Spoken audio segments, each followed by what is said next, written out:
yoshidan, lavozimidan qat'iy nazar gap egasini topadi, chereskasiga tushunib olasizlar. Nima demoqchiman? Telefon qilib, aka, falon piston vaziyat bo'lib qoldi. Tattishga borsangiz bizda ham qolib ketmaydi.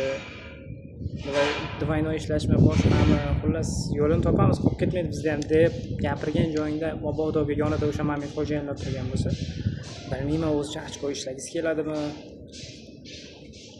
3 harfliga tutib qoladi. Yo'q, shu narsa bo'lish kerak, обязательно. Давай гонять. Strogo. Biz seni stroganga otdik-a, bilad, chumoq qo'ysang-chi nima qilasan? Ochko ishlamoqchi o'zingcha xuddi kun bir kunda qolganlarga yomon ko'rinib 3 harf bo'ladi. Yaxshi emas u. Odamga ish tushadi, qolib ketmaydi hech narsa, hech zamonda. Agar seni menga mana shu narsa qilayotgan bo'lsang, erta o'sha sen kimgadir shu ishni qilgan bo'lsang, u odam ham senga qaytaradi qachondir. Yaxshi emas, lavozimingdan, yoshingdan qat'iy nazar, sen inson bo'lish kerak.